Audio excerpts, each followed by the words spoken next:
chers amis, bienvenue. Nous sommes toujours au Musée national. Et lorsque je vois cette grande entrée du palais, de l'ancien palais, je me souviens des déclarations de Jésus dans Matthieu 7, les versets 13 et 14, où il a décliné deux voies. Il existe deux voies, larges et spacieuses, empruntées par plusieurs, et la voie resserrée qui est empruntée par peu de personnes. Et je me rappelle aussi qu'au temps de Jésus en Palestine, les populations vivaient dans des villes fortifiées où à partir du coucher du soleil, on fermait la ville. Pour ceux qui voulaient bénéficier de la sécurité qu'ouvre la ville, ils étaient obligés d'emprunter les chemins escarpés pour arriver à l'heure. Chers amis, on n'a pas plus de 3 voies sur cette terre. La Bible dit qu'il y a 2 voies. La voie qui mène au mal, la voie qui mène au bien, la voie qui mène à la vie éternelle et la voie qui mène à la mort éternelle. Toutes les autres voies créées par des êtres humains n'ont pas pour base biblique, à savoir le purgatoire. Ça n'a aucune base biblique. Donc, nous avons 2 voies et la voie vaste et spacieuse est empruntée par plusieurs personnes.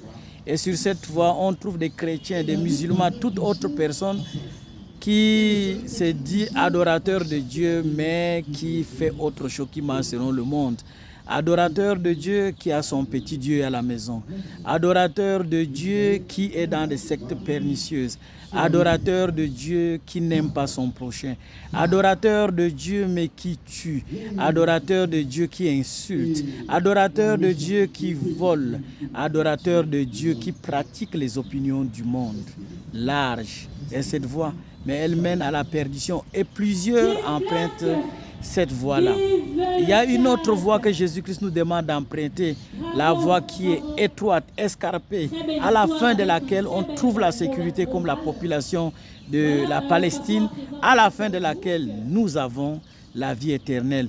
Peu de personnes l'empruntent. Et la porte qui nous permet d'entrer dans cette voie, cette porte-là s'appelle conversion et transformation. C'est Dieu qui transforme. Demandons à Dieu de nous donner un cœur nouveau.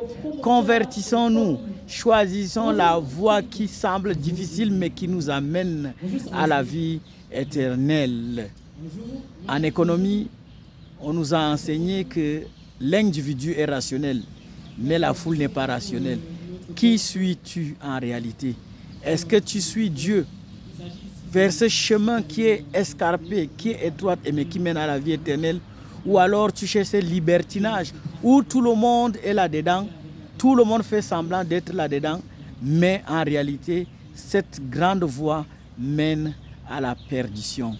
Chers amis, le voyage avec Jésus-Christ est un voyage très fastidieux, mais lorsque nous demandons à Dieu de nous y conduire, il nous conduit, il marche, il nous porte en main et il nous montre le vrai chemin qui mène à la vie éternelle. La Bible dit la souffrance, les difficultés présentes dans Romains 8, verset 18, que nous sommes en train de subir parce que nous suivons Jésus-Christ, n'est rien comparable à la gloire que nous aurons.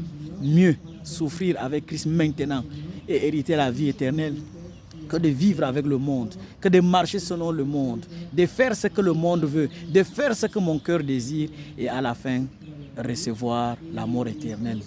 La prière de Dieu, la prière de Jésus-Christ de tout le temps, c'est qu'il t'a créé pour la vie. Il t'a créé pour la vie éternelle. Il t'a prédestiné pour cette vie-là. Mon ami, sur quelle voie te trouves-tu aujourd'hui? Si tu te trouves sur la voie de la perdition, sur la voie de tout le monde, sur la voie spacieuse et grande qui mène à la perdition, ma prière, c'est que tu te convertisses et que tu demandes à Dieu de te donner un cœur nouveau, afin que tu empruntes cette voie qui est pernicieuse, qui est étroite, qui est difficile, mais qui mène à la vie éternelle. Que l'Éternel te bénisse.